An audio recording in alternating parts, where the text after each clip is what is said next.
conocer las citas que ustedes pudieron obtener, digamos, las frases, los párrafos que les inquietaron, que les disparó alguna pregunta o que quisieran comentar, pues que pudiéramos platicarlos y así poder internalizarnos en ese laberinto de Borges y conocerlo a través de su obra. Y para finalizar, pues vamos a hacer una pequeña actividad de cierre. Entonces, bueno, esto es solo para comentarles, este es el contrato que coloco con los alumnos, los puntos básicos, ¿verdad? Primero la puntualidad, segundo que la lectura pues esté debidamente hecha, y algo muy importante es que los comentarios traten de asociarlos con el texto, para que no sean comentarios en el aire, sino que nos aboquemos siempre a... Como una observación, digamos, yo siento que mucho de lo que nosotros hacemos no se ubica dentro del tercero. O sea, traemos a colación otras cosas, criterios generales, y no cumplimos, aunque no hacemos este contrato aquí, no cumplimos específicamente con esa parte. Sí, eso pues ayuda muchísimo a justificar la intervención y pues nos da esa conexión con los otros participantes que podamos recurrir a esa cita. Entonces, bueno, Jorge Luis Borges, pues nacido en Buenos Aires en 1899 a 1986, pues él escribió hermosos poemas, ensayos literarios y por supuesto sus obras, los cuentos de literatura fantástica, siempre ficciones. Es un individualista, un libertario. Sus obras más conocidas pues es ficciones, que son las que pertenecen a los 3 cuentos, y el Aleph, que sería una excelente lectura para continuar conociéndolo. Y lo interesante es que su obra es globalizadora. Ustedes pueden ver cómo menciona, por ejemplo, a Babilonia o Las Mil y Una Noches. O sea, es realmente una tradición universal en su escritura. Y más que hablar de la vida de Jorge Luis Borges, pues a mí me interesaría muchísimo que exploráramos su biografía literaria. Es decir que todo artista, todo escritor, pues su obra en el fondo es autobiográfica. Entonces podemos conocerla a través de lo que son sus libros, sus obras. Y pensar, digamos, como el caso de Jorge Luis Borges, que es muy marcado, que uno puede tener más de una vida. Por un lado, pues lo que uno pueda experimentar, ser el testigo de la percepción sensible, pero por otro lado, pues la posibilidad de imaginar nuevos mundos, que eso nos permite tener otras vidas paralelas. Y algunos de los conceptos que ustedes miran que aparecen como si fuesen fantasmas a lo largo de los cuentos, hay una cierta repetición. Es, por ejemplo, el tema de la infinitud, la circularidad del tiempo, también, por ejemplo, las ideas, las ficciones y la realidad. Puede la ficción contaminar la realidad, la multiplicidad del yo. Él en su obra no es siempre consistente, y eso es lo interesante de él porque lo hace ser humano. La experiencia del hombre es la experiencia de todos los hombres. Hay una nota de pie de página que dice, digamos, por ejemplo, cuando uno lee Shakespeare, no es Shakespeare. Entonces aquí en este caso, cuando uno lee Borges, uno se convierte en Borges. Y algo muy importante es el tema del determinismo del azar. ¿Somos libres o no lo somos? Para, digamos, ahí formar nuestra vida. Entonces, estos 3 cuentos que compartí con ustedes pues pertenecen al libro de ficciones del apartado del Jardín de los Senderos que se bifurcan, en 1941.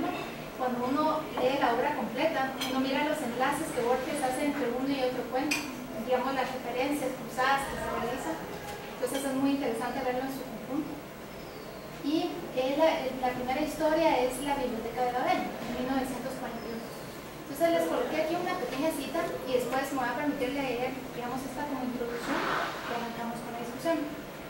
El hombre, el imperfecto bibliotecario, puede ser obra del azar o de los demiurgos malévolos. Entonces veamos un poco la introducción. La Biblioteca de Babel. Porque Luis Borges inicia el relato con la siguiente frase: el universo, que otros llaman la biblioteca, se compone de un número indefinido y tal vez infinito de galerías hexagonales, con vastos pozos de ventilación en el medio, cercados por barandas bajísimas. El narrador relata su búsqueda de un libro específico, el catálogo de catálogos, en una biblioteca interminable. Algunos sugieren la existencia de ese libro cíclico que es Dios. El narrador enumera 2 acciones. 1. La biblioteca existe ad eterno. 2. El número de símbolos ortográficos es 25. La coma, el punto y las 22 letras del alfabeto. En la biblioteca, los libros tienen una naturaleza informe y caótica. Algunos devienen en laberintos y repeticiones. En una región, los bibliotecarios proponen que es inútil la búsqueda de un sentido en los libros, que los libros nada significan en sí. Un bibliotecario de genio descubrió la ley fundamental de la biblioteca. Aunque todos los libros constan de elementos iguales, los 25 símbolos ortográficos, No hay en la vasta biblioteca 2 libros idénticos. Dedujo que la biblioteca contiene todas las posibles combinaciones de los símbolos ortográficos, todo lo que se puede articular en todos los idiomas. Esto llenó de felicidad a los hombres, pues al saber que la biblioteca incluía todos los libros, no hay una solución a un problema que no pueda encontrarse en algún hexágono. Las posibilidades de la ciencia parecían ilimitadas. Muchos hombres buscaron su iluminación. Hace ya 4 siglos que los hombres practican los hexágonos. Entonces, a mí la primera duda que me surgió al leer, digamos, esta historia es ¿por qué es que Jorge Luis Borges escoge el título La Biblioteca de Babel? O sea, ¿qué representa la biblioteca y por qué la referencia a Babel específicamente? Entonces, empecemos por ahí. ¿Qué creen ustedes? ¿Por qué habrá escogido este título? ¿Por qué Babel? Porque el Babel es una combinación que eventualmente se desagrega de múltiples lenguajes. Sin embargo, lo que me llama la atención es que utiliza 22 símbolos. Y el alfabeto judío, el hebreo, tiene los 22 símbolos. Entonces, es interesante que también se inserta en Babel, en una cultura del Medio Oriente, con este enlace. Pero a mí me interesaría que conversáramos con respecto al infinito, porque dentro del primer párrafo, lo que establece en su lectura, manifiesta, si lo leemos, perdón que me salga del tema. No, para nada. A la primera. No hace caso. Dice, el universo, que otros llaman la biblioteca. Interesante comparar biblioteca con universo.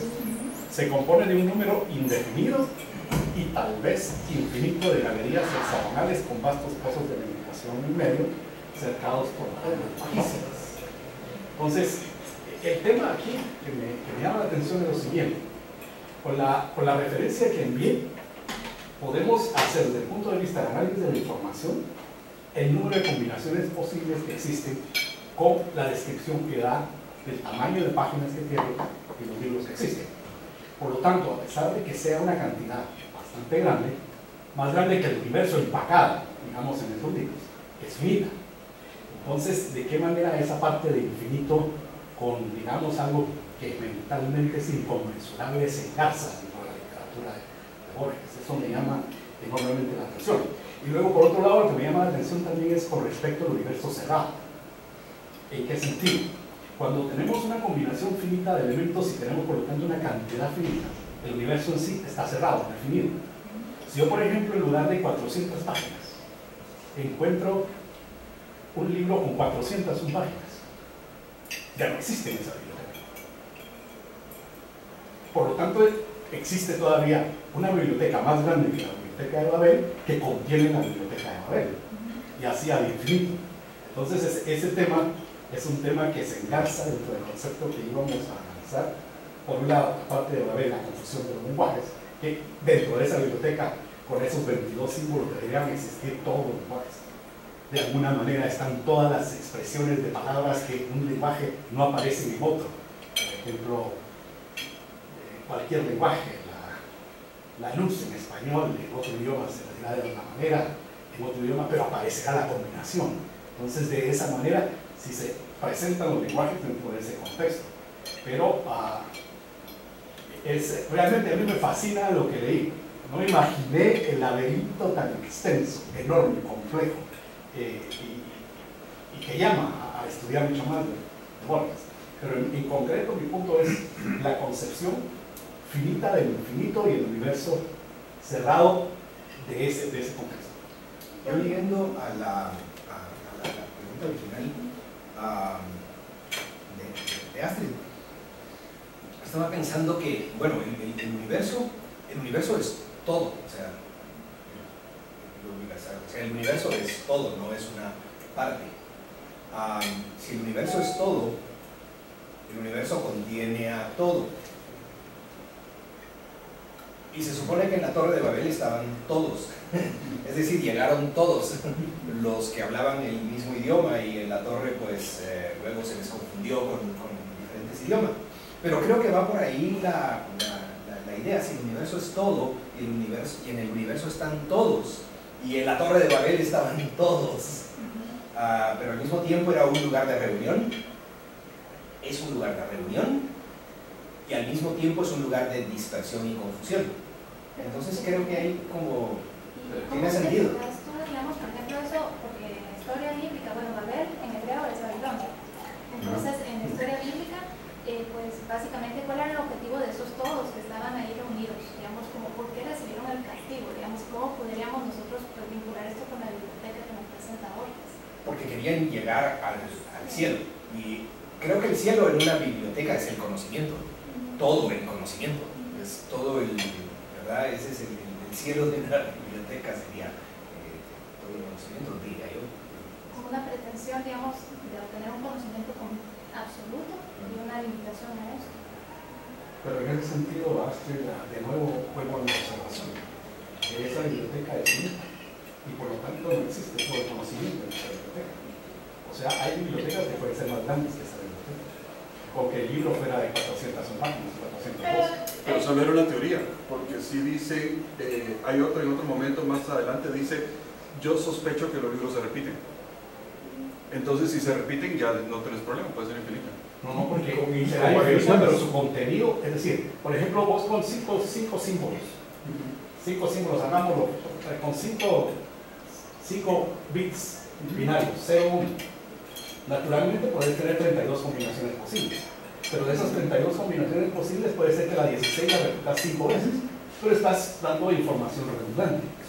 En consecuencia, el concepto mismo de la cantidad de información que se tiene en esta biblioteca, si la podés hacer equivalente al número de... Con una página más ya puedes decir más. Exactamente. O sea, ya tenés los 5, sino que tenés 6. Y 6 contiene al 5, entonces tenías del 1 al 31, pero ahora ya existe el 32 al 63, que no existía en el Y en todo caso, el libro repetido no le agrega información. Exacto. Pues está ahí, pero no le agrega información. Le faltó a Borges un punto entonces. Es decir, y hubiera sido fácil que lo agregara, que depende en el orden que están los libros. Porque entonces, si este libro continúa en este otro, ya tenés 800 páginas. Pero no sé qué tanta era la intención de Borges hacerlo matemático. Yo creo que eso ya está una ficción más seria. Es una obsesión de él, el infinito, y sí él leyó las teorías de infinitos, transfinitos y otros textos, pero es una obsesión de él. Volviendo a Babilonia y biblioteca. Sí, eso es lo que Yo coincido con el hecho de la sabiduría y el conocimiento, incluso no tanto en el fondo, sino en la forma en que está el relato, coincide, porque digamos el relato de Babilonia, de Babel en la Biblia, sí empieza como que todos al principio coincidían, todo estaba en orden, era fácil de interpretar, todos podían saber qué era lo que estaba pasando, todos entendían, y conforme se va desarrollando el relato, se va empezando a engrandecer la confusión hasta que llega un punto en que a nadie se entiende y todos se rinden y hay como un momento de frustración. Y yo noto el mismo hilo de forma en este cuento de Borges. O sea, empieza con que todo está en orden, entendemos el orden hexagonal, si quieres encontrar algo lo puedes encontrar sin problemas, todos entienden cómo funciona, pero de repente, bueno, hay unas divisiones ahí de todo el conocimiento, que está el libro, que tiene todo, se complica la cosa y al final llega un punto de frustración y determinismo de decir, entonces, ¿para qué voy a escribir si ya existe en alguna combinación? No sé, se me hace como muy similar en cuanto a la forma y no tanto el mundo. Y sí coincido que biblioteca por el conocimiento, digamos. Y siguiendo con esa línea, por ejemplo, digamos, ¿qué simbolizarían los hexágonos? ¿Qué simbolizaría el catálogo de catálogos? ¿Y qué simbolizarían los buscadores oficiales e inquisidores? Que es una figura que a mí me llamó poderosamente la atención. ¿Quiénes serían estas personas que están descartando en algún momento algunos libros buscando ese catálogo de catálogos? Me capté bien la pregunta. Claro que sí.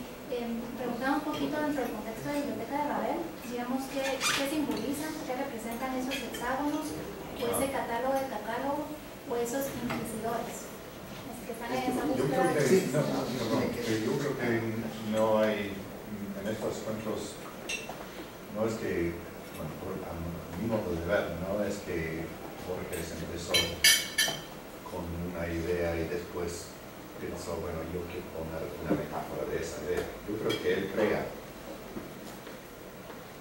ideas de por sí. Después tú puedes meter la interpretación que a ti te gusta, o sea que no hay una interpretación correcta de qué es para mí, ¿no? Así que, pero yo creo que a lo que le fascina es la lógica en sí y la ¿Combinación?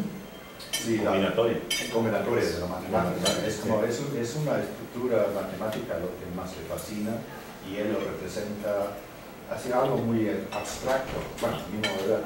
Entonces lo puedes interpretar de cualquier forma. Por ejemplo, en el libro de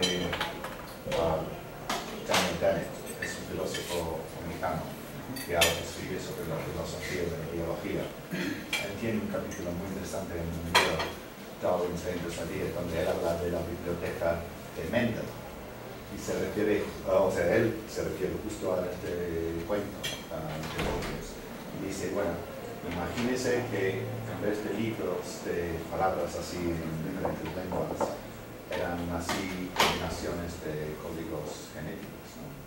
Y podrías ver entonces que la biblioteca de Mendel contendría todas las especies posibles de animales y de organismos. Y lo utiliza entonces como una forma de representar el espacio multidimensional de posibilidades de organismos. En tanto, la biblioteca aquí en este cuento es el espacio de libros posibles. Entonces, habla de posibilidades infinitas que se pueden llegar hasta la infinidad solamente combinando un conjunto finito de elementos, como sean de letras o de elementos genéticos. ¿Alguien quiere compartir una cita que veamos? Como paréntesis, ustedes vieron que hay dos partes en este cuento que Borges le habla directamente a uno, al lector, pero no sé si lo identificaron por ahí. Hay una parte donde dice, tú que me lees, ¿estás seguro de entender mi lenguaje? Y un pie de página.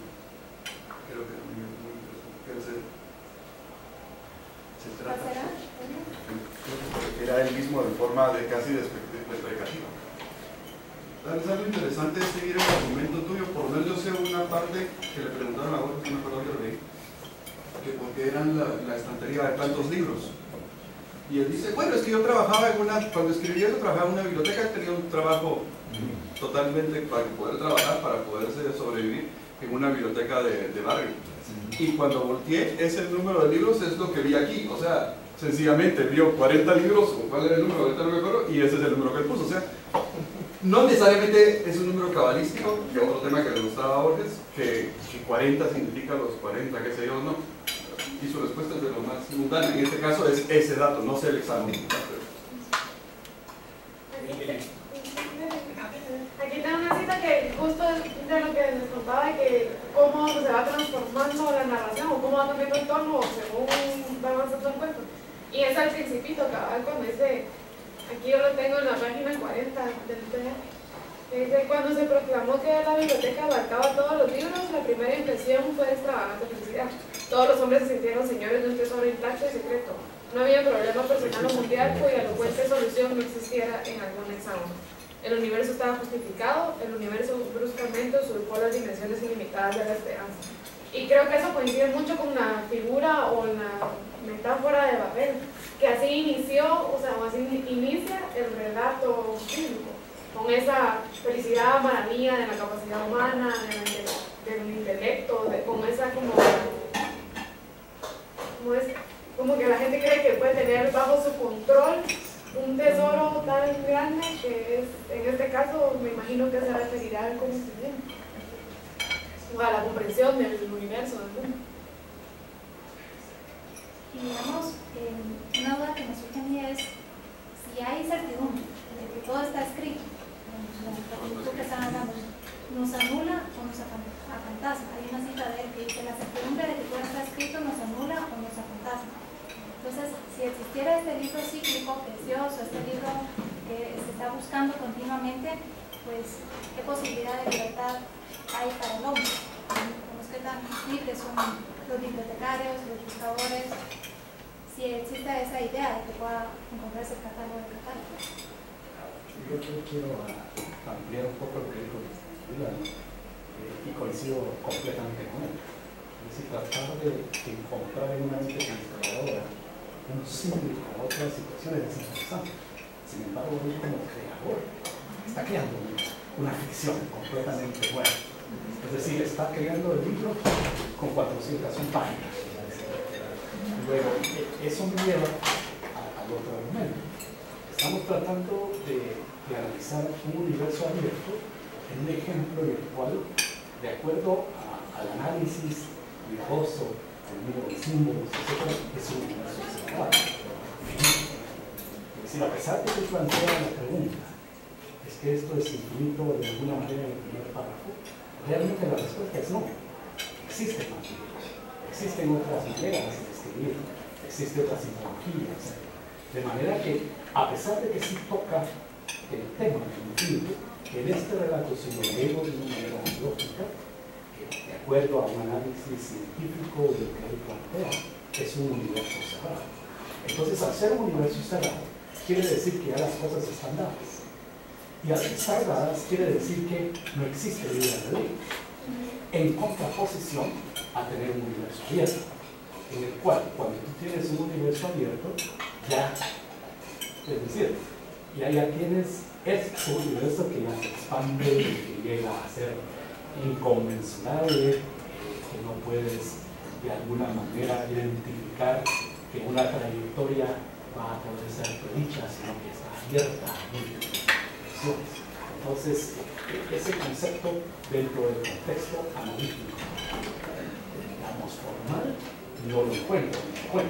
Sí encuentro la pregunta, pero dentro de este contexto diría yo, sí, en este mundo está la gente destinada realmente, en el mundo de la biblioteca de Babel, está destinada realmente a decir, aquí lo que pasa, va a pasar.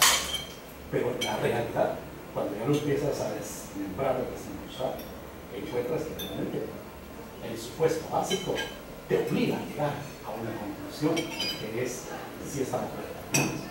Cambias el supuesto y lo haces abierto, y entonces ya la pregunta tiene un sentido. Con respecto a eso, digamos, ahorita no he localizado la cita exacta, pero él menciona mucho la paradoja de Zenón. Pues habla mucho de la paradoja de Zenón, digamos, la historia de Tortuga y Aquiles, y cómo, digamos, en este caso, la sumatoria de infinitos términos puede ser un término finito. En ese sentido, toca el tema de infinitud en este cuento. Voy a buscar la cita, pero yo tú querías compartir algo. Sí, es bien interesante porque, por supuesto que es un mundo totalmente irreal, es una ficción, pues, por eso se llama el libro, de todos estos cuentos cortos, pero nos da él la solución, o sea, todos tenemos todos podemos recrear facilísimamente la biblioteca de Babel, la misma exacta funcionalidad que es de agarrar un libro a otro, y lo dice, les voy a citar, dice, la secta blasfema sugirió que cesaran las búsquedas y que todos los hombres barajaran letras y símbolos hasta construir mediante un improbable don de azar estos libros canónicos. O sea, tan como estaban todos distribuidos en una forma totalmente aleatoria, igual yo puedo generar todos los caracteres de un solo al azar y genero las 400 páginas. Y si no tiene sentido, vuelvo a generar otro, O sea, realmente todos los libros ya son generables. Ahora, por supuesto, él es bien claro, si uno empieza a visualizar esa ficción que me estoy inventando, si uno empieza a generar letras al azar, nunca voy a llegar a Don Quijote, ¿verdad? Pero por supuesto que con ese algoritmo, en un tiempo suficiente, como voy a generar todos los posibles libros, seguro que voy a escribir aquel libro de 400 páginas que nos va a explicar todo, ¿verdad? Yo sé, tiene 800, se llama Atlas Shrugged, pero hasta ese libro generaría, ¿no? Generaría Atlas Shrugged, porque de random llegarías a parar a él. El problema, por lo que no le guste a uno, es que uno sabe. Igual el hombre perfecto solo ciertas secuencias de los 4 componentes del DNA, pero no vas a llegar a construirlo random. No llegamos a construirlo, entonces no me angustia, porque sí sé yo que con la composición de esos símbolos, ahí está el libro que nos va a explicar todo, pero de forma random no vamos a llegar a él. Entonces, que tú sepas cómo está hecho no quiere decir que con ese algoritmo de ir generando random vamos a poder llegar a él. Lo difícil no es en ese momento generar un nuevo libro, es saber cuando hayas generado algo bueno. Porque, claro, puede ser que sí, claro, entre todas esas bibliotecas hay un montón de libros y entre ellos es El secreto del universo, pero ¿cómo sabes cuando te has encontrado con ese y no algo muy parecido, como una frase teniente, que es lo más importante? Entonces, claro, el hecho de que existe ese libro, sí, por lógica debe existir, pero eso no nos ayuda a nada, porque nos quedamos con la dificultad de encontrarla y de reconocerla cuando la encontramos. Creo que eso hace volver a la figura de los investigadores que tú mencionaste. Como más o menos, yo creo que más o menos ahí lo que está tratando de decir Borges es precisamente que si no hay un orden y que si solo se hacen las cosas al azar hasta el punto donde las cosas llegan, tiene que haber algún tipo de criterio, ¿no? Ya, bueno, ¿no? Y si tenemos hablando que mencionas el orden, la última cita. El desorden del orden. Sí, el desorden que es un orden. Sí. Dice, la biblioteca es ilimitada y periódica. Si un eterno viajero la atravesara en cualquier dirección, comprobaría al cabo de los siglos que los mismos volúmenes se repiten en el mismo desorden, que el repetido sería un orden, el orden. Mi soledad se alegra con esta elegante esperanza, como la idea del eterno retorno, un poquito marciana, parece. Yo encontré otra interpretación del tema de los libros, porque uno puede ser el conocimiento y la capacidad de una manera random generar un libro que explique todo, pero por otro lado puede ser como las vidas, porque a mí me llamó la atención un párrafo en la página 40, donde es el segundo párrafo, donde dice: cuando se proclamó que la biblioteca abarcaba todos los libros, la primera impresión fue extravagante felicidad. Todos los hombres se sintieron señores dueños de un tesoro intacto y secreto. ¿Dónde está ahí la parte? Bueno, pero o sea, mi interpretación de este párrafo es más como que de alguna manera también hay un libro que explica lo que va a ser mi vida, o sea, y es el tema que usted lo ponía como el determinismo, y que hay una obsesión de poder encontrar ese libro, pero al mismo tiempo él dice que la probabilidad de encontrarlo es cero, o sea, que hay tantos libros que aunque esté escrito, o sea, es como una paradoja, ¿verdad? Porque dice, a lo mejor está escrito, sí. Es la última oración, justamente. Sí, las vindicaciones existen. Yo he visto dos que se refieren a personas del porvenir, a personas acaso no imaginarias. Pero los buscadores no recordaban que la posibilidad de que un hombre encuentre la suya o alguna pérdida o variación de la suya es contablemente en cero. O sea, como que es ese determinismo más como que el libro es una vida y que cada quien puede escribir su vida, pero que aparentemente puede haber un libro que ya sea mi vida escrita. Entonces yo puedo buscarlo y va a ser mi porvenir y que está determinado. Pero que si paso los años buscando, nunca lo voy a encontrar. Entonces eso es como decir, bueno, hay un determinismo y está escrito, pero yo nunca lo voy a saber. Nunca voy a alcanzarlo. Y la cita donde a mí me gustó un poquito, pero dice una parte cuando hace referencia al lector directamente, dice todo: la historia minuciosa del porvenir, las autobiografías de los arcángeles, la relación verídica de tu muerte, ¿no es así? La versión de cada libro a todas las lenguas, o sea, pone esa frase, digamos, dirigida a uno. Y a ti, a tu muerte. Sí. Yo no estoy seguro porque tendría que analizar la literatura, pero posiblemente si está todo es igual que no hay nada, o sea, no hay información. Si están todos los posibles libros es equivalente a su... Y no hay una forma de encontrar ese, ¿verdad? Creo que a nivel de información, hay que buscar un poquito la literatura, es equivalente a que no hay nada, es equivalente a nada. Pero según la teoría de los multiversos, ya es así. Existen todas las posibilidades. Lo que nosotros hacemos es solamente trazar una luz dentro de ese espacio de las posibilidades. Pero es que acaba un poquito más allá, porque lo que dice es que lo que tú escojas ya está indicado. Y seguro hay un libro de 400 páginas que lo tiene. O sea que si yo logro escribir cómo encontrar mi destino, lo voy a encontrar. Yo no sé qué tanto había avanzado la mecánica cuántica para 1941, pero sí en esa teoría de los multiversos y los físicos y eso, sí dicen como que en todas las combinaciones del mundo es probable que haya otra Astrid que está haciendo ese mismo. No es ser probable, es que está seguro que haya otra Astrid, pero que hasta una diferencia. Sí, ajá, porque si no sería el mismo universo. pero que en vez de tener esa compañía, tal vez está teniendo otros alumnos. Es como O algo que dejaste de elegir hoy, esa otra Astrid sí lo eligió. Claro que eso es ficción también. No, al Pues contrario. según los físicos y la teoría del Sí, no, universo, según los físicos, no es algunos ficción. es así. El error de los físicos es que están tomando las dimensiones como que si existieran. Las dimensiones no existen, las dimensiones son una notación que nosotros hacemos para describir las cosas. No existen cosas de una dimensión, no existen cosas de dos dimensiones, no existen cosas de tres dimensiones. Son direcciones en dibujo que te sirve para representar en un universo matemático. Pero esa es una creación del hombre. Las dimensiones no existen. No, pero puede ser, depende de si No, tú eres no realista en tu filosofía o si tú eres antirrealista, digamos. O sea, eres tú un idealista en la filosofía de la ciencia. Pero algunos sí creen que son reales. Disculpa que yo insisto. Quiero referirme al tema de fondo, al tema del manejo de la información con esa cantidad de símbolos unidos. Porque realmente cuando se subsume ese fenómeno de poder expresar con símbolos de la información, y si tú lo llevas a este campo de análisis de la información, encuentras que a pesar de que la biblioteca es grandísima, es finita. Entonces, en consecuencia, el argumento va a lo largo de lo siguiente. Si tienes una biblioteca que es finita y consigues, entonces allá te vas a lo que es tu realidad subjetiva, no digamos la realidad objetiva que es otra historia, pero tu realidad subjetiva tuya en particular ya es otra realidad que no necesariamente tiene que ser finita. En consecuencia, tú estás tratando de empalmar un problema de tu realidad con una situación que analíticamente presentada es finita. En consecuencia vas a encontrar una serie de conflictos desde el punto de vista del análisis puramente lógico, ¿no? Entonces, cuando empiezas a hacer ese tipo de extrapolaciones y te encuentras que no tienes un asidero, digamos, hasta cierto punto firme con respecto a lo que estás analizando, cualquier tipo de conclusión puede surgir.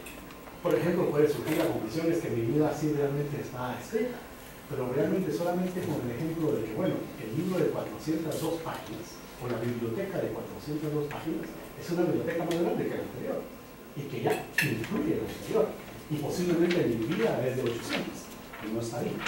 Entonces, por lo tanto, estás tratando de analizar un fenómeno en un contexto finito para un problema que es abierto, que es el mismo problema de la economía. La economía neoclásica, perdón que me venga en el tema de la economía, pero la economía neoclásica trata de analizar fenómenos que son en un universo abierto con herramientas cerradas y de ahí las incongruencias que se derivan. Pero en este caso estamos hablando de ficción, y en la ficción todo se vale y eso es lo hermoso. Entonces podemos hablar de multiplicidad avance, pero cuando ya empiezas a analizar el fenómeno desde un ángulo mucho más formal, entonces te encuentras con que eso me causó a mí una sensación de que interesante. Puedo yo armar espacios en los cuales a través de mi prosa creo universos que son naturalmente incongruentes, pero que me llevan a preguntas fantásticas. Esa es mi observación y por eso le mandé esa referencia de ese libro que se escribió sobre esa biblioteca, ¿vale? Que tiene precisamente el análisis de esa situación e inclusive encuentra una incongruencia en el número de los hexágonos con respecto al número total de libros, que hay un hexágono que no tiene la totalidad de libros de acuerdo a eso. Entonces es interesante cuando ya empiezas a ver el fenómeno del error. Creo que Rodrigo tenías un comentario y después vamos a pasar al siguiente relato. Sí.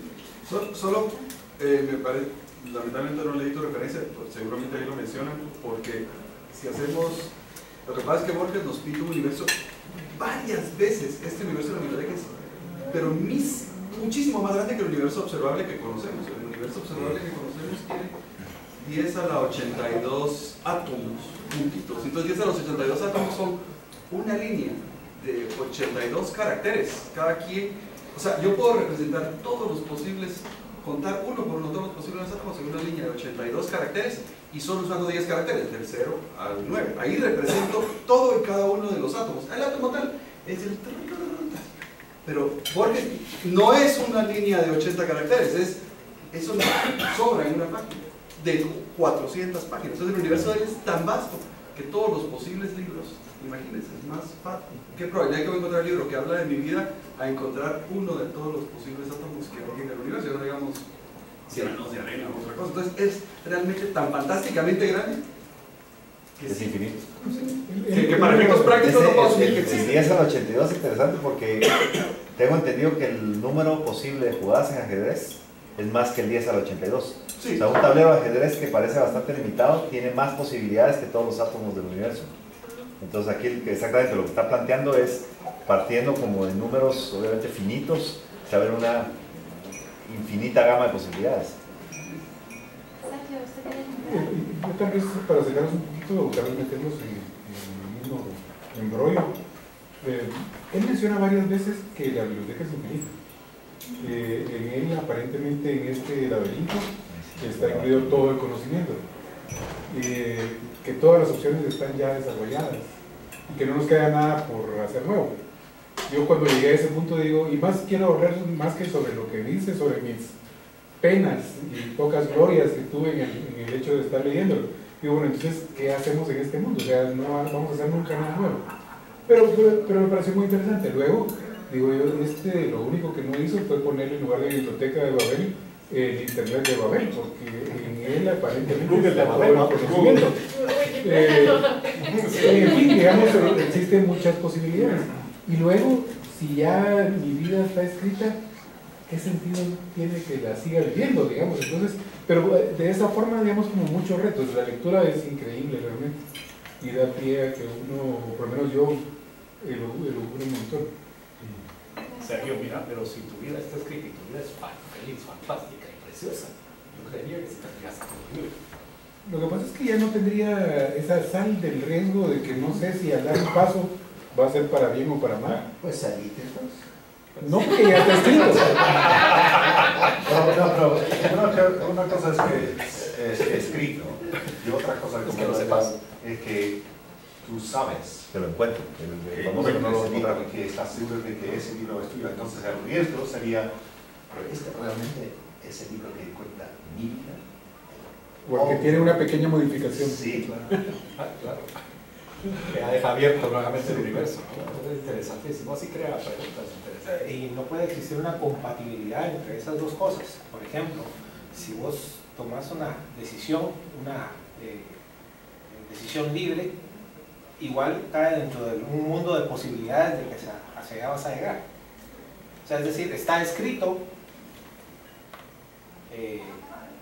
pero vos puedes tomar la decisión. No importa qué hagas, vas a llegar a... No necesariamente. No, sería un final distinto. Un final distinto, pero como las posibilidades son infinitas y ya están, digamos, precalculadas. Pero si todo está escrito, porque en varios puntos también se dice que todo está escrito.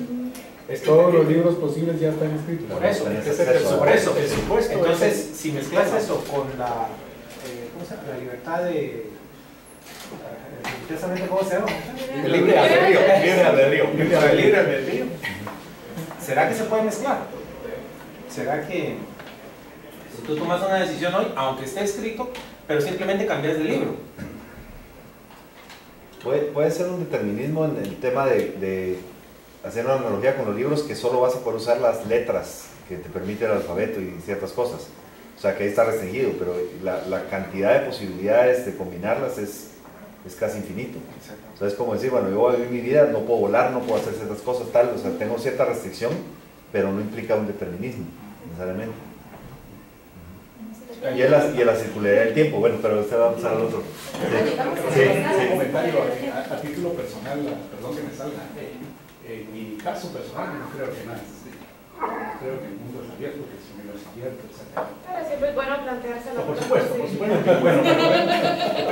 pero yo lo que quería compartir con ustedes cuál es mi percepción de lo que es. Sí, pero yo creo que Borges no está diciendo lo contrario. No estoy atacando a Borges en ese sentido. Precisamente la analogía que hace de Zeno. Una distancia finita es infinitamente divisible. ¿Okay? Pero las posibilidades no existen realmente. Es decir, si no se hacen, no tienen existencia. Entonces no se puede decir que existen infinitas posibilidades. Es decir, realmente no existe ni una. Uno las hace conforme va haciendo divisiones. Pues esa es la posibilidad de dividir. Ya todo lo que pudo haber sido, siempre vos vas a elegir dónde vas a vivir, sin importar si otro ya escogió lo mismo. O sea, no existen, es decir, nuestro lenguaje nos traiciona porque decimos existen infinitas posibilidades. En realidad no existen. Las posibilidades las crea uno cada vez que lo hace una acción. Sí, el hecho mismo de que existan ya la crea la inexistencia. O sea, ahí tenés de nuevo el conflicto de los supuestos cuando los empatas con algún tipo de realidad. Así es lo que trato de explicar. Es decir, es lo mismo que la línea.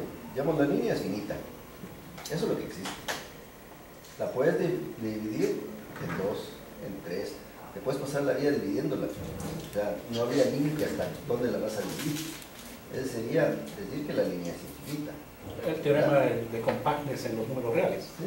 Sí, cuando los números reales van a avanzar matemáticamente. Pero no existen las posibilidades per se. Porque la posibilidad implica que vos actúes y hagas algo. Si no, es como decir que ya existen todas las acciones posibles. No es cierto. Si uno no actúa, no hay acción. Yo coincido totalmente con vos porque me estaba relatando un mundo abierto. Y en ese sentido estoy totalmente de acuerdo.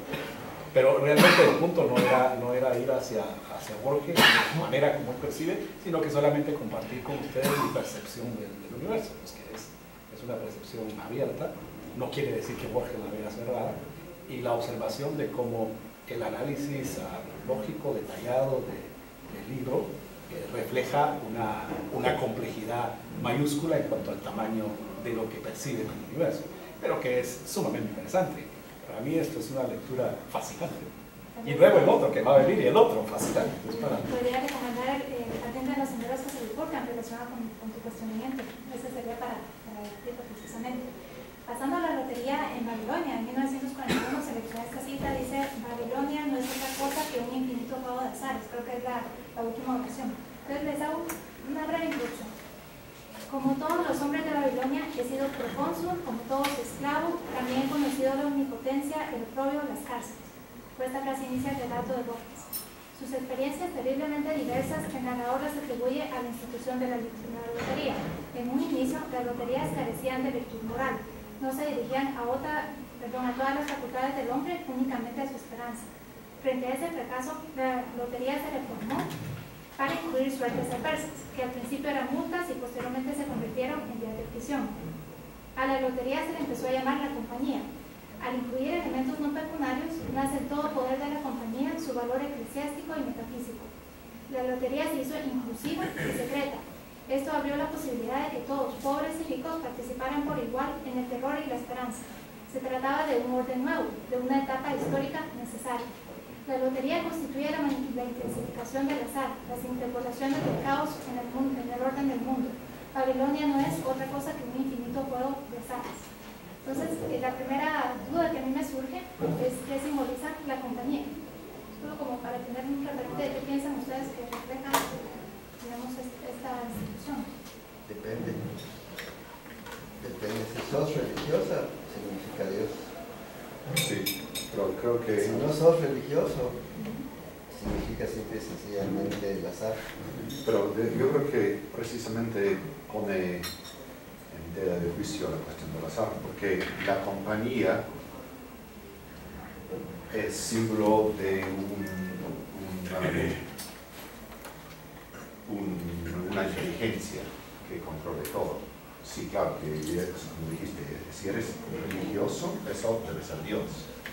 Pero aunque no es religioso, muchas veces nos gusta creer que hay o sea, nuestra mente, creo que no evolucionamos para entender el orden espontáneo.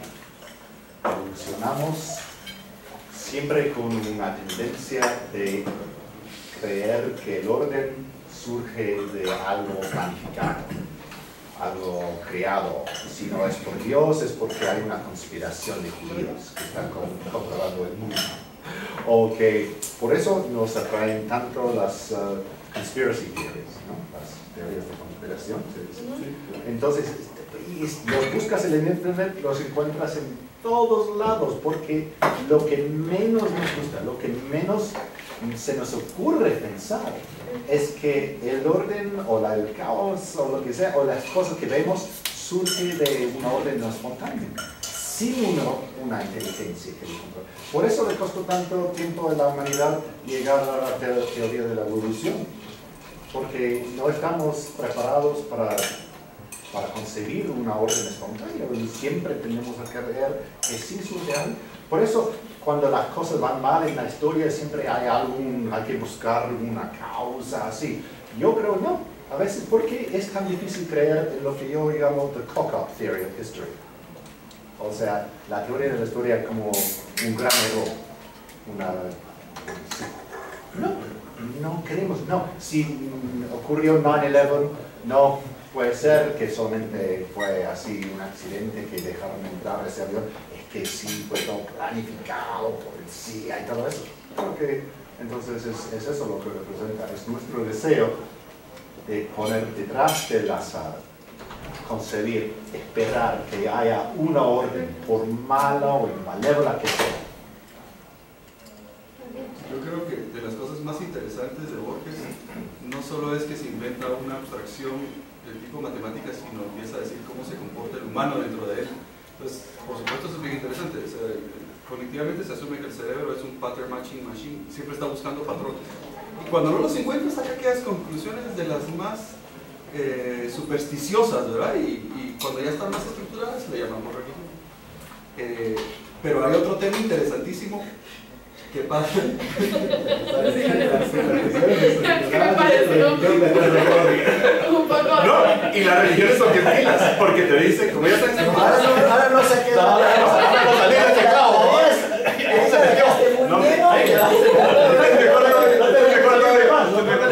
Las religiones todavía son más pilas. Para protegerse de las supersticiones, generalmente las prohíben. ¿Se han dado cuenta? Pues las supersticiones. Odian la competencia.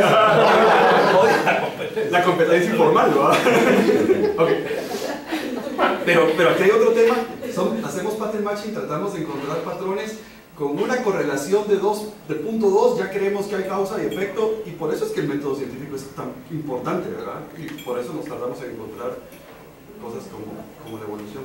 Pero hay una cosa fantástica acá, que se dan cuenta que uno siempre está entusiasmado por ganar la lotería, pero eso no es suficiente, entonces empiezo a castigar a la gente. Y ahí hay dos cosas interesantes, porque ustedes saben que parte del trader que apuesta, que no es el que solo está gastando 10 pesos para ver si se ganan no sé cuántos millones en el loto, sino el que apuesta, parte del estrés es ese adrenaline rush, que se vuelve adicto de que puede estar perdiendo la casa, el carro, o sea, sí realmente la apuesta, ¿va? Entonces, lo fascinante es que sí hay un comportamiento, o sea, estamos hechos para tener cierto rush, para sobrevivir posiblemente en el medio ambiente, de esa incertidumbre, y esa incertidumbre nos hace sentir vivos. Hay dos comentarios interesantes que hay. Cuando los que hacen juegos, estos múltiples juegos de muchísima gente a través de internet, ellos descubrieron, ellos eran como la compañía, y si todos recibían premio, la gente se aburría y se salía del juego. Entonces te lo empiezan a calibrar y empezás a perder, te empezás a morir, te empieza a costar. O sea, empezaron a replicar. O sea, ellos son la compañía en estos, se llaman multiplayer online games. Hay cientos de miles de gentes que sería como eso. Claro que lo que hay seguro de dinero a veces, ¿verdad? Pero descubrieron que para que uno como humano esté engaged en el juego, uno tiene que perder, le tiene que costar, tiene que sufrir, y entonces ya sentiste que lograste algo. Entonces, no, si solo te lo han regalado no es suficiente. Entonces es interesante porque Borges está de alguna forma prediciendo ese tipo de comportamientos. Si eres una compañía que va a definir las cosas, también tienes que sufrir. No te gusta. Yo pensé, regresando a la pregunta, un par de pasitos atrás nada más, yo pensé originalmente en la iglesia más que en la religión, pero en esta parte vi retratado a ese gobierno que todo el mundo critica. Es en la página 31. Después de lo que usted leía de hubo disturbios, hubo efusiones, dice: en primer término logró que la compañía aceptara la suma del poder público. Y es un poco el temor de todo libertario, ¿no? O sea, empieza mesurado, seguridad, punto, y por necesidad, porque el pueblo le va pidiendo más y más y más, se convierte en un benefactor. se convierte en alguien que define para usted sí, para usted no. Me llamó mucho la atención después la distorsión que genera con los jueces de jueces de jueces, en el cual ya se vuelve un juego mucho más complicado de concluir, ¿verdad? Pero me pareció interesantísimo. Y no sé cómo miran ustedes esa interpretación del gobierno. Yo también pensé en el gobierno cuando estaba leyendo. E incluso, pero eso no resta lo que hablaban de la causa, porque siempre uno busca una causa, una razón, un motivo. Y en la página 32 hay una cita que dice: por inverosímil que sea, nadie había ensayado hasta entonces una teoría general de los juegos. El babilonio es poco especulativo, acata los dictámenes del azar, les entrega su vida, su esperanza, su terror, pánico, pero no se le ocurre investigar las leyes laberínticas ni las esferas giratorias que lo revelan. Y yo creo que se debe precisamente a eso, porque si nos diéramos cuenta de que hay un orden espontáneo, o que no hay una causa, o que no hay un motivo, o que no hay una compañía que ordena, es muy difícil que la gente confíe y se entregue como está así. Es como decir, sí, como la compañía sabe lo que hace, yo me entrego y investigo qué es lo que está haciendo, cómo lo hace, o cuáles son las leyes. Y es lo mismo, como el gobierno está a cargo, entonces solo le doy el cargo de mi seguridad, ahora ya de mi salud, de mi educación, etc. Ni investigo cómo le hacen, el que se encargue, confío, porque sé que tiene una razón, porque sé que tiene un motivo, o me genera la ilusión de la razón y el motivo, y entonces ahí está, me confío eso. Pero si me dijeran, no hay una razón, no hay un motivo, no hay una causa, está mucho más difícil que yo le diga, sí, mire, le entrego mi confianza y mi sed, etc.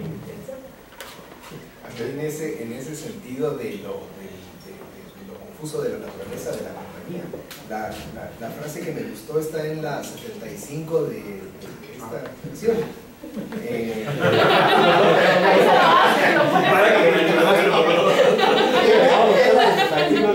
En la versión de los burgueses, porque la de los proletarios es el párrafo final que dice: la compañía con modestia divina elude toda publicidad. Sus agentes, como es natural, son secretos. Las órdenes que imparte continuamente, quizás incesantemente, no difieren de las que prodigan los impostores.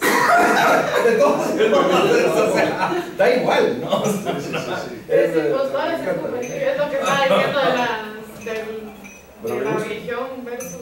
Pero me gustó también lo que dijo Lucy, porque no lo había pensado antes, pero ya que señala esa cita de la teoría general de los juegos, es que sí me hace recordar a la teoría de los juegos, que se puede decir que sí, de Nash y todo eso, que se puede decir que sí, es una teoría general así de los juegos, justo como lo estaban buscando la gente de Babilonia, y sí que también tiene sus leyes laberínticas y también un carácter jurídico-matemático, que también sorprende mucho a la gente cuando aprenden por primera vez que existe tal cosa como la teoría de los juegos y que sea de un alcance tan grande, ¿no? Market Design, ahorita el premio Nobel es precisamente teoría de los juegos, relajado con ciertas condiciones humanas que no... Y yo cuando explico a mis estudiantes de psicología, yo les pregunto, no solamente aquí, en todos lados,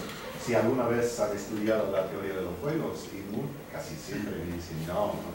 Y es verdad, porque en casi ninguna universidad en el mundo en psicología estudian teoría de los juegos. Y sin embargo, yo creo que es clave para la psicología. Debería ser en primera semana, en primer año, en acto de psicología, no solamente en economía, porque realmente es lo que pretende ser es dar una teoría matemática, un lenguaje matemático para describir todo lo de la psicología se puede encontrar ahí.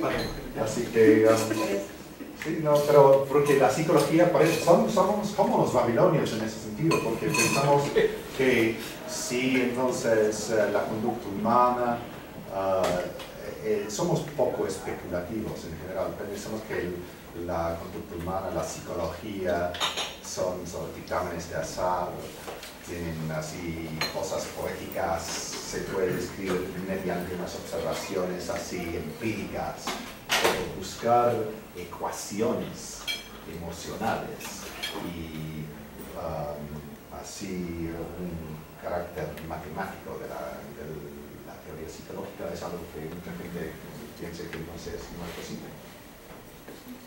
Entonces, a mí me gustaría solo regresar un poco. No con las matemáticas actuales. Digamos, lo de que el babilonio se interesa más cuando hay suertes adversas.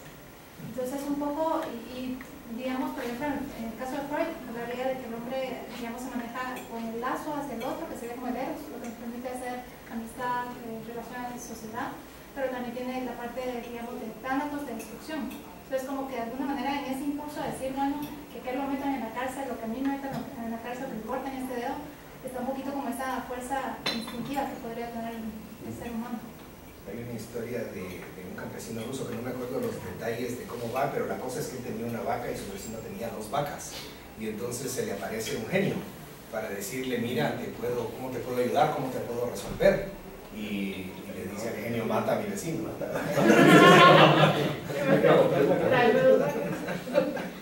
Bueno, vamos a pasar al siguiente relato para ir ahí en tiempo.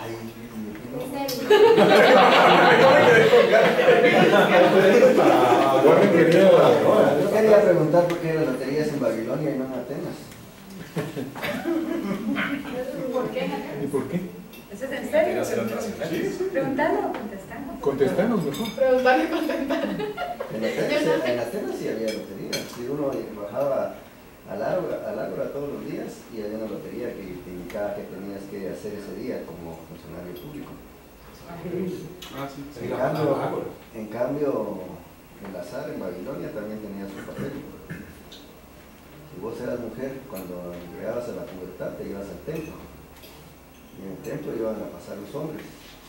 Iban a arrojar monedas para el templo y vos tenías que irte con el que arrojara las monedas y perder tu virginidad.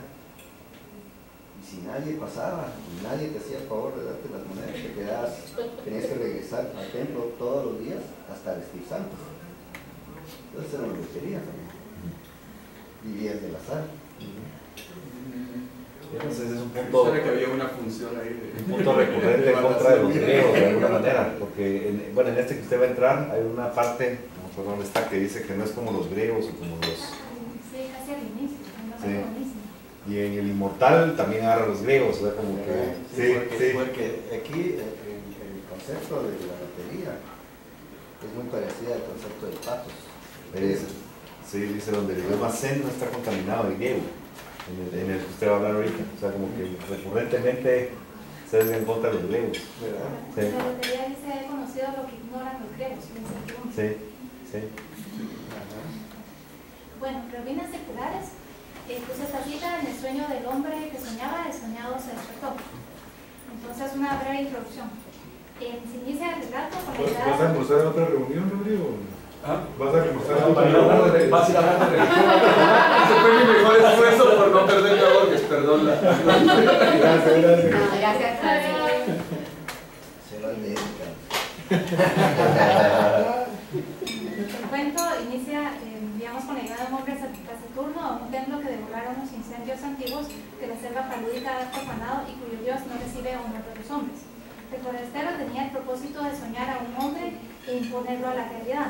Buscaba un alma que mereciera participar en el universo. Tuvo que vencer la catástrofe del insomnio.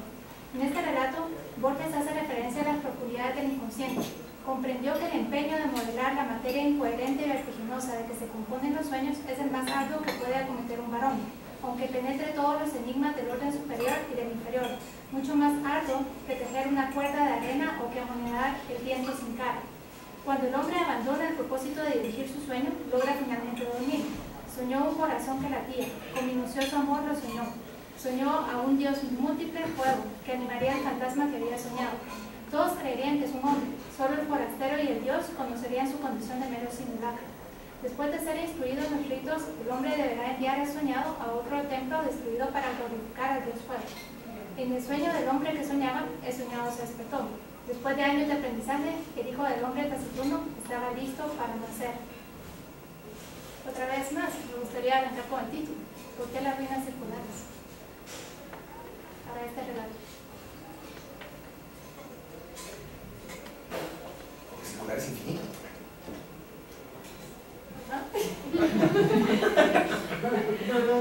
No, sí, es cierto. el círculo es infinito. Y además, más te alejas, más te acercas. ¿Cómo así? Vos partís de un punto y te vas alejando y cuando te das cuenta te estás acercando al mismo punto. Sí, un círculo, sí. Si dos personas parten del mismo punto en direcciones opuestas, en determinado momento se están acercando. En todo momento. Solo, yo no sé si tiene que ver o no con lo que pregunta Astrid, pero en la última línea, la última expresión del cuento dice: con alivio, con humillación, con terror, comprendió que él también era una apariencia, que otro estaba soñando. O sea, digamos, ahí vuelve al inicio en el sentido de que alguien lo está creando, alguien lo está tratando con todo el amor, pero es simplemente un sueño de alguien. Feo eso. Poquito. ¿Por qué feo ahora? Porque yo te estoy soñando y de repente me doy cuenta que yo soy el sueño de otro. ¿Quién te estará soñando? Depende de cómo te estés soñando. Bueno, es feo porque en la página 64, que es antecitos del final, ¿verdad? Es el párrafo anterior al último párrafo. 28 más, por favor. Gracias. Dice: temió que su hijo meditara en ese privilegio anormal y descubriera de algún modo su condición de mero simulacro. No ser un hombre, ser la proyección del sueño de otro hombre. ¡Qué humillación incomparable! ¡Qué vértigo! ¿Verdad? O sea, sí es feo ser el sueño de Claro, otra otra, no sé. es como quitarte tu propia vida, ¿verdad? Porque no sos vos quien está viviendo tu vida, sino de otro que la está soñando. Y no somos eso, de alguna manera. Pues según Sartre tendrías que decidir si querés ser o no querés ser. Tendría que cobrar conciencia como el hombre de la cuenta. Pero me voy más allá. ¿Y si la tecnología permite cosas como bajar nuestro cerebro en una compus? ¿Será que por todas las películas de Matrix y todo eso ya es esto más real o no? Ya que sacaste tecnología, porque digamos el tema de la inmortal la vez pasada, hay muchos tratando de buscar la inmortalidad del lado de la ciencia. Pero en este tema, no sé si han visto unos lentes que se llaman REMI. ¿No se han visto esos lentes de REMI? ¿No? Usted puede entrar a internet. O sea, estos acaban de salir. Los sacaron en Kickstarter. ¿Cómo se escribe? Se pone REM, E y Kickstarter. Ahí está. Estos los sacaron ahorita en Kickstarter, pero lo que hacen estos lentes están basados en otros estudios. Es que uno pueda controlar los sueños.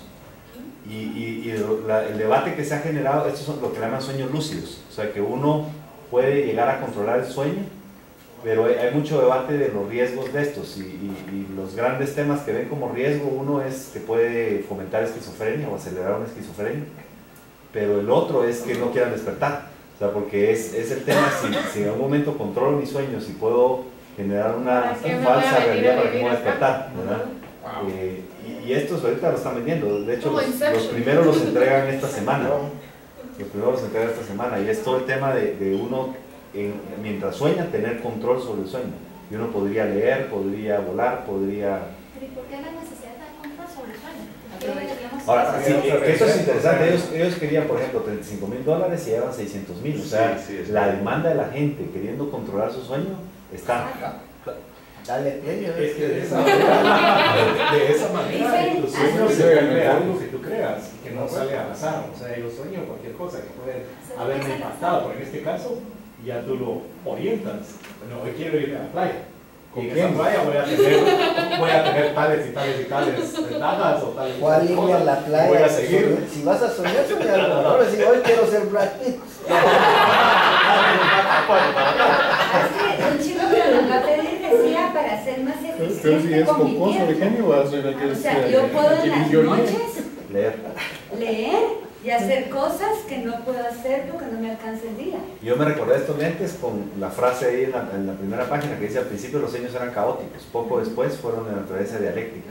O sea, este es el tema, o sea, estos lentes lo que dicen es, uno sueña de una forma caótica y después aquí le ofrecen la oportunidad de ordenar los sueños y modificar los sueños como quieras, o aprovechar el tiempo de sueño. Yo miro los sueños como Borges, o sea, es decir, es caótico, hay un desorden, pero hay un orden, o sea, que es un orden y hay una función para el sueño, así de caótico como aprender, sí.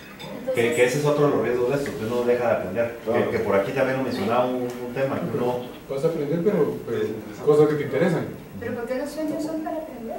Es que es cuando, tengo entendido, no sé, tal vez Dylan sabe más de eso, pero o sea, el cerebro cuando está recopilando la información y la está encasillando, pues por eso es soñar rarísimo, porque soñás que estabas en un diálogo socrático y de repente pasó un avión, o sea, estás codificando la información y metiéndola en diferentes áreas en el cerebro, como vaciando el disco duro.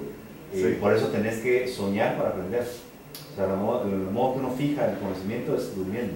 Por eso las conferencias académicas están muy mal diseñadas, porque es cuando uno menos pone atención. Pensé que esa era la hora del sueño. Anoche soñé 2 partos.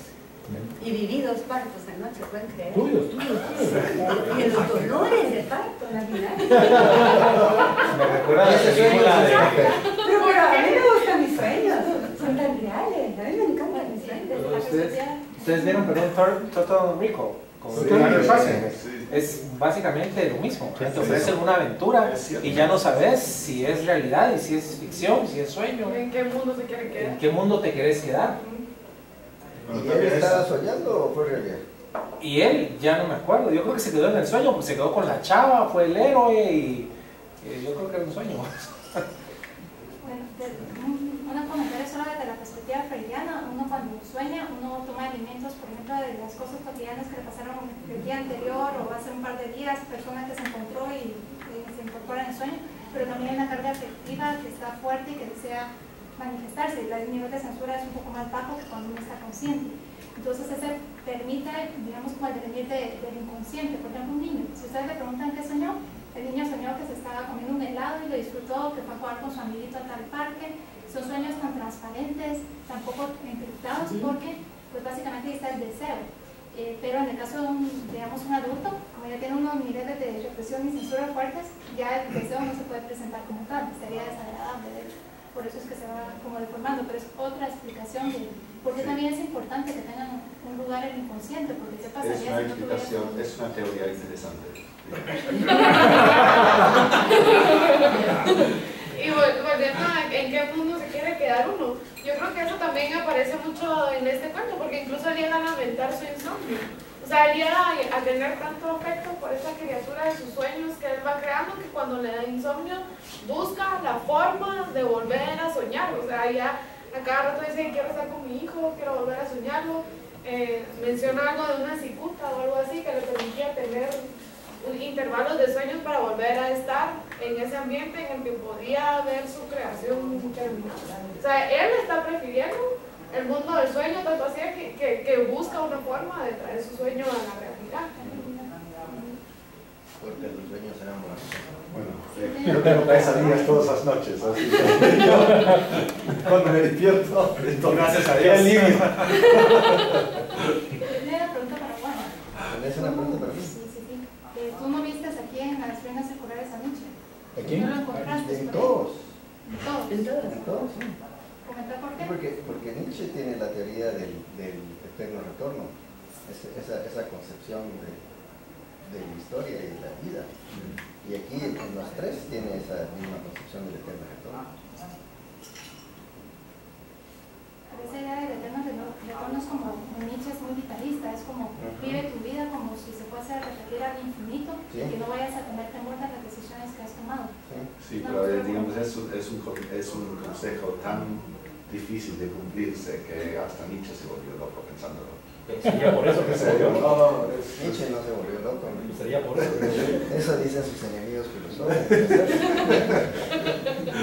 Claro, caerse al piso explotando espuma de la boca. Sí, pero eso no es locura. Tampoco es un derrame cerebral locura. Pero sus enemigos dijeron que estaba loco porque dijo que Dios no existía.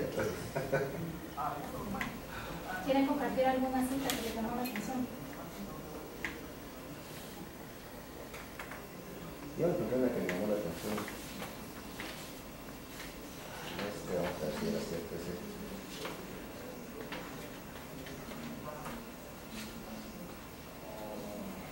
Vamos a ver en este, sí. Voy a contar unas y...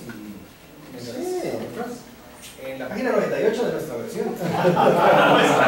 parece variado. Este es casi al final de la Biblioteca de Babel. Casi al final, el penúltimo párrafo, digamos.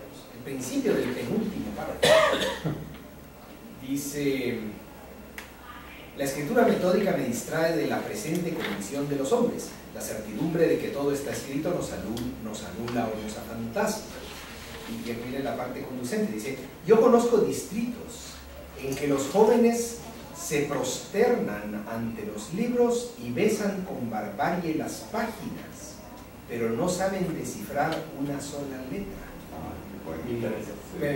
Me gustó mucho por esa imagen de cómo uno a veces se entrega cosas y de repente no ha visto la letra pequeña o no entiende ni siquiera la letra grande. O todos esos jóvenes que dicen que son marxistas, pero no han leído ni una palabra de Marx. Sí, en fin, se aplica. Pero me gustó mucho esa imagen de cómo es eso frecuente y cómo interesante. Y la que es una gran verdad, se aplica a todos nosotros. A mí me llamó dice en la página 27, dice arriba: a las 9 o 10 noches comprendió con alguna amargura que nada podía esperar de aquellos alumnos que aceptan con facilidad su doctrina, y sí de aquellos que arriesgaban a veces una contradicción razonable. Interesante. También me llamó la atención en la página 27 la manera como maneja el lenguaje, de una manera tan increíble. Decir, por ejemplo, mucho más arduo que tejer una cuerda de arena. Imaginarse tejer una cuerda de arena, o que amonedar el viento sin caja. Es fantástica. ¿Cómo maneja el lenguaje?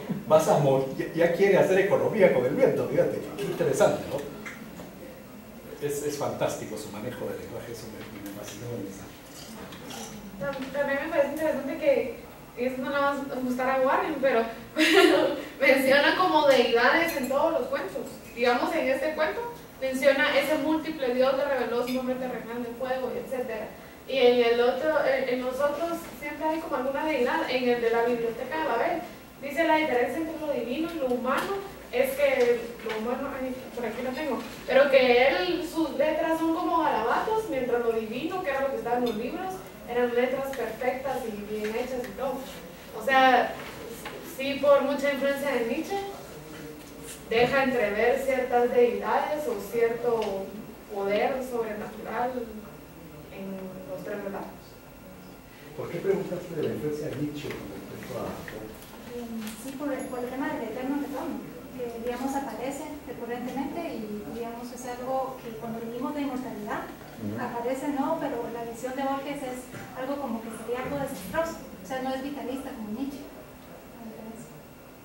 Que dice, bueno, qué bien, se hace la misma combinación, no hay ningún tipo de variación, todo el mundo se cree, se destruye, se vuelve a crear, pero en las mismas circunstancias y con los mismos resultados, y tolerar la vida así, más bien no tener temor a eso, que era lo que Borges sí le dejaba cierto temor a que se volviera a repetir. Y una pregunta solo para los padres, que yo no tengo la fortuna todavía de ser madre, pero con los hijos no es algo como esto de soñado. No solamente nosotros tenemos, sí, somos algunos tienen de soñados, otros tienen de pesadilla. Quiero decirles eso. Aquí hay una frase que va muy en esa línea: quería soñar un hombre, quería soñarlo con integridad minuciosa y ponerlo a la realidad. Muchas veces uno hace eso, o sea, decir yo quiero que mis hijos hagan tal y tal y tal, y los va moldeando uno, ¿sí? Y sin dejarlo ser. ¿Qué es de sus preguntas? Finalmente, si uno tiene libertad o no tiene libertad, creo que en las tres lecturas ese es un recurrente. Y es complicado responder, la verdad que tan libre es uno debido a la forma como los padres lo educaron, o las circunstancias. Sí. Yo iba un poco hacia el otro costado, digamos. Dice que tal vez para las mujeres es más común ubicarlo. Con minucioso amor lo soñó. Ese amor que uno trata de continuar en esa vida que ya es propia y que uno no puede ni siquiera soñar, menos intentar moverlo, ¿verdad? Aunque lo esté haciendo de una u otra forma, para bien o para mal. Ahora hay otra frase que ya la leyó alguien, pero que perdí. Yo creo que vale la pena comentar, que es esa de la 28. le dice no ser un hombre, ser la proyección del sueño de otro hombre. Qué humillación incomparable, qué vértigo. Eso también es de Nietzsche. Y después Sartre, que lo elabora, ¿verdad? Porque es no vivir uno su propia vida, sino que estar viviendo la vida que otro diseñó para uno. Y tiene mucha relación con lo que usted decía antes de los papás. O sea, es un hijo que está viendo la proyección del sueño de la vida del papá, como él lo quiere ver, y no dejarlo ser. Pero al final el nombre de la sección no dice con alivio, con humillación, con alivio. O sea, la parte de alivio. Creo que es en la última. Con alivio, con humillación, con terror. Sí, con alivio, con humillación, con terror, comprendió que él también era una apariencia que otro estaba soñando. Entonces está la parte de humillación, digamos, de Nietzsche, con terror, pero también con alivio. ¿Por qué con alivio? No es mi culpa. Porque se liberó de lo que estaba haciendo con su propio hijo. No dijo alivio. Qué terrible estar haciendo a otra persona que sepa que yo la estoy haciendo. Pero de alguna manera se libera al considerar que también está dentro de ese círculo. Entonces para él es un alivio. Escucha, no solo soy yo el culpable, también hubo alguien más. O también tampoco, yo no es abierto a interpretaciones. Tal vez no tanto como alivio de la culpa, sino tal vez alivio de, bueno, si a mí me están soñando y yo resulté bien, y yo estoy soñando alguien más, de plano también tiene chance. Yo creo que se nota el alivio de puede tener relación con el tema de la libertad, porque en la primera lectura era lo que él decía, que cuando descubrió que todos los libros estaban escritos, daba alivio.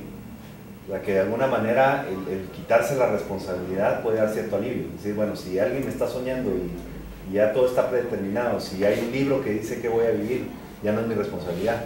Y creo que para algunos eso da alivio. O sea, el tema de uno quiere la libertad, la parte buena, pero la responsabilidad es la parte compleja. Entonces a muchos les da alivio eso. Es decir, qué bueno que me di cuenta que no era mi responsabilidad, sino que era de otro.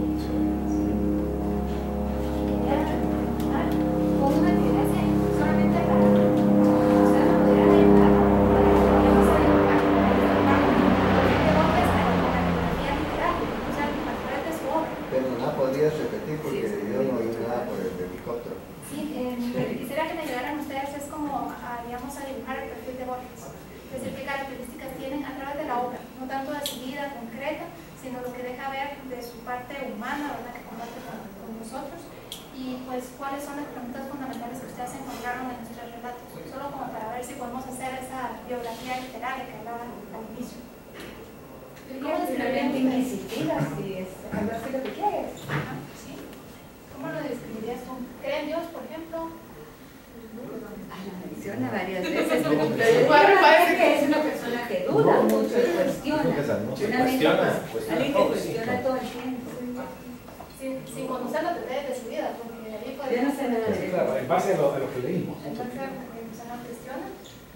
Yo creo que es genuino en el sentido que le da vueltas a esta dicotomía de libertad-responsabilidad. O sea, que a pesar de ser libertario, presenta siempre este tema de poder liberarse de culpa si uno le da control a otro sobre la vida. O sea, genuino en el sentido de como humano, decir yo valoro la libertad, pero tengo angustia, de alguna manera, de asumir la responsabilidad. ¿Creen que es un alma angustiada? Solo por ponerle otro tipo de... ¿Sí?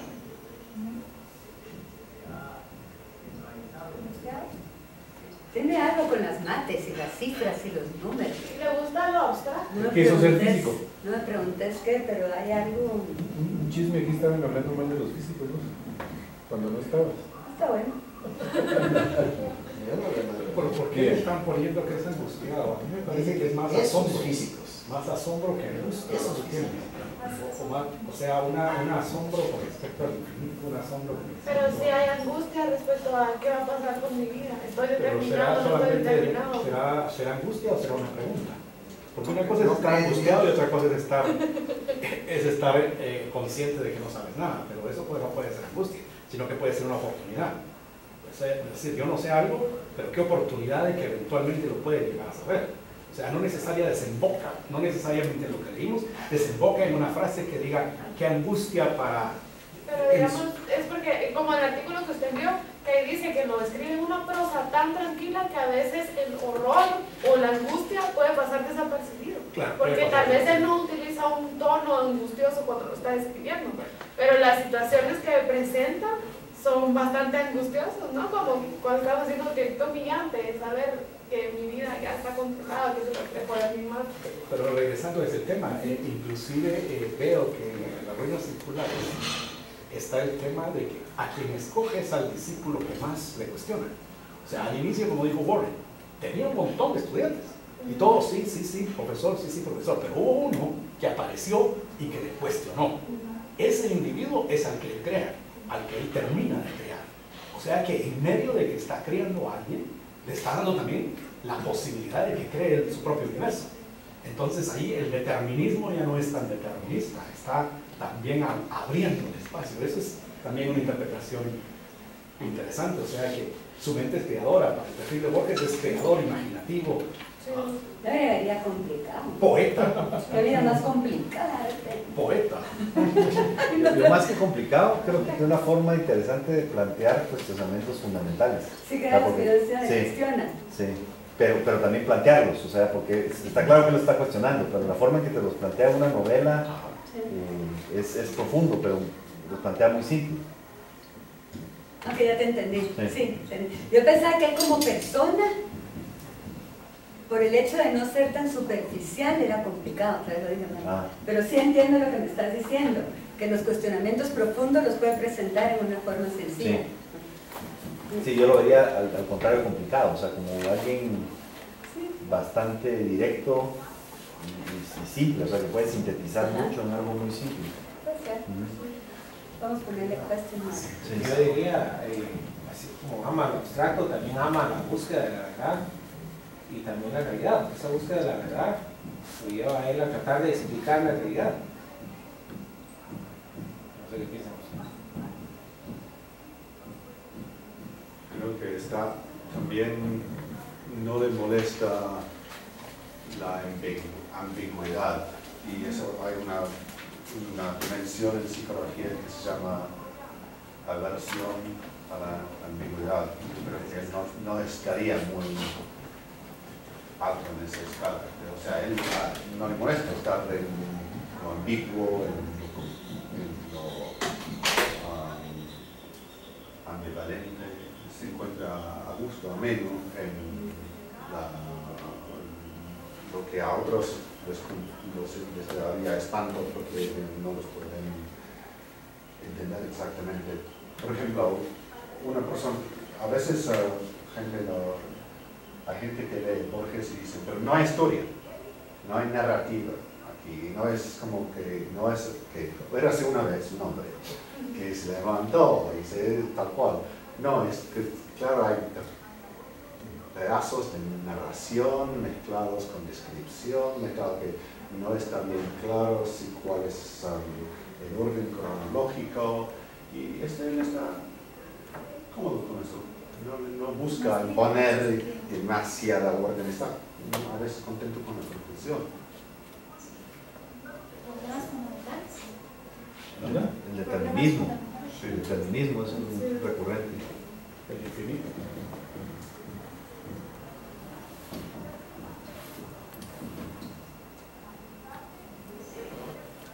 El propósito de la vida. ¿Habrá algo sobre cómo funciona la sociedad o las personas? Sí, algo de naturaleza humana, porque lo veo un montón en la lotería. ¿Ustedes creen que creen Dios? No, lo deja abierto. Lo que leí lo deja abierto. La pregunta es si él cree, si uno cree que él quiere. Yo diría que es agnóstico. Es agnóstico. Pero siempre presenta unas figuras divinas.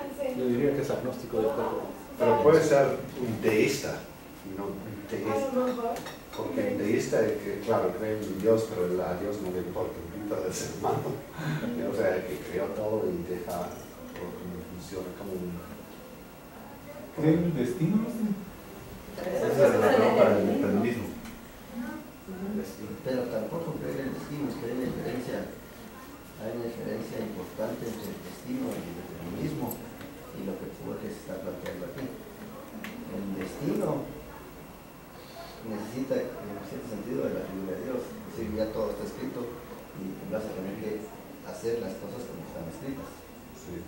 En cambio, lo que está hablando Borges es una teoría del azar. Él está hablando de, a ver si tengo dice, voy a citar, dice: imaginemos un primer sorteo que dicta la muerte de un hombre. Para su cumplimiento se procede a otro sorteo, que propone, digamos, 9 ejecutores posibles. De estos ejecutores, 4 pueden iniciar un tercer sorteo que dirá el nombre del verdugo. 2 pueden reemplazar la orden adversa por una orden feliz, el encuentro de un tesoro, digamos. Y así. O sea que cada instante hay multiplicidad de posibilidades.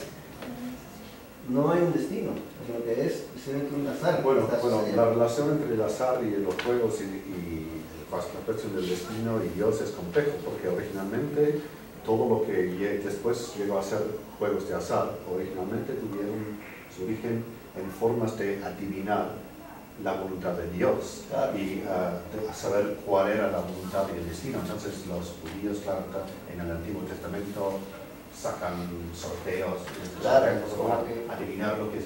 Entonces entonces es precisamente, digamos, una forma de adivinar cuál es el destino y descifrar la voluntad de Dios. Después, cuando se convierte en algo secular, en ese momento pasa del terreno sagrado al terreno de lo profano, y precisamente en eso empiezan a ser criticados por la religión, porque toman algo que fue originalmente sagrado y dedicado a descifrar la voluntad de Dios y lo usan para un fin mercenario, solamente de ganar dinero. Por eso las religiones después se ponen todos a los juegos de azar. Entonces, creo que también sí, puede, por un lado, como tú dices, es estar opuestos a cualquier concepción del destino, y por el otro lado, el azar se presta a eso. Él en el último párrafo dice: ese funcionamiento silencioso, comparable al de Dios, provoca toda suerte de conjeturas.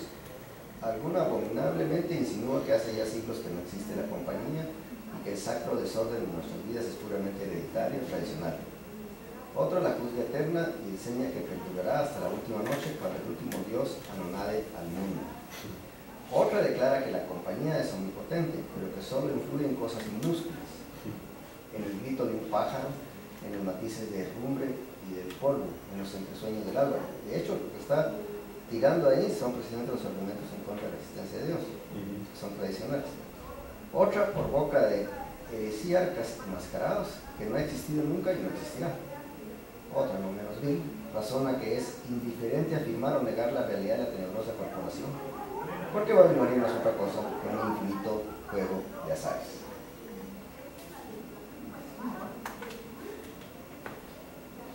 Muy bien. Bueno, muchas gracias por la participación que tuvieron en la semana. Y aquí terminaríamos. Gracias.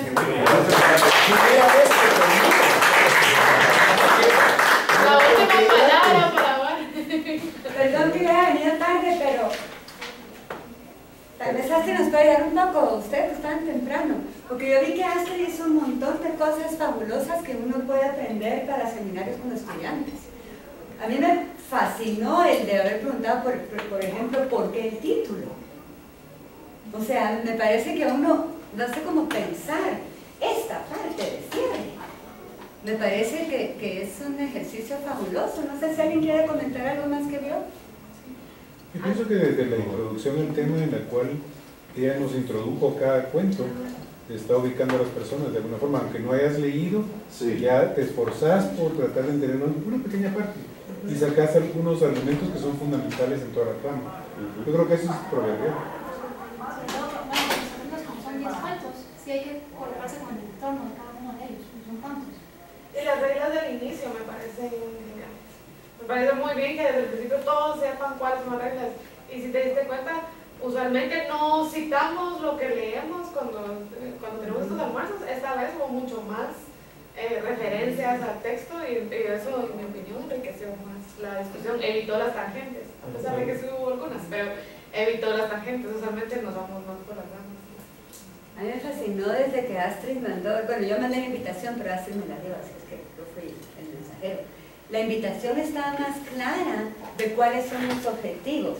Cuando pusiste seleccionen una frase o una cita, ya uno lo estaba viendo con otros ojos. Yo no sé, yo lo viví diferente por el hecho, y con un compromiso más fuerte, que si a uno solo le dicen lean. Sí. A mí eso me pareció... me sirvió mucho con los alumnos porque aquí mezclé, en estos logos están algunas personas que yo de hecho las invito porque sé que van a lanzar el cuestionamiento, pero los alumnos de la MBA tienden a ser un poco más introvertidos, sobre todo en temas tan ajenos. Entonces la idea de que busquen una frase que quisieran comentar, pues era como que dice participa, ¿verdad? Y aporta lo tuyo, y sí ayudó muchísimo para que Sí, porque ya leer aquí, no estoy dando mi opinión, pero ya leer, eso me gustó, no sé si hay un más. Yo es el primer seminario que no puedo descifrar la postura del moderador. Sí, y lo estuve tratando de hacer, yo decía que estaba pensando Astrid de tal que pensaba, pero me cuesta descifrar la postura y eso es bueno, porque no generamos eso. Igual los cuestionamientos que hacen, cuando alguien decía, no creo, ¿por qué crees? ¿Por qué no crees? O sea, esa indagación yo creo que es muy útil para la discusión. ¿Puedo hacer preguntas? ¿Cree Borges en Dios? ¿Qué crees tú contestarle? Es que esa pregunta, de hecho, digamos, independientemente de lo que uno pueda leer de la bibliografía, la idea era solo con el relato, solo con lo que escribe, lo que selecciona, lo que aflora en el relato cada rato, pues, cuál es la opinión de uno, ¿verdad? Mi opinión es que él quisiera creer, pero tristemente creo que no. Yo pienso que él tal vez sí cree, pero está reacio. Porque admite muchas veces como que hay un orden, que hay una forma, que hay una causa y eso, pero como que se quiere revelar ante esa cosa. Y en la vida esa es postura opuesta, ¿verdad? Bastante interesante. En la vida concreta de él hay algún otro tipo de matices, de enfoques que podamos decir, él sí, con respecto a Dios, piensa tal cosa, ¿no?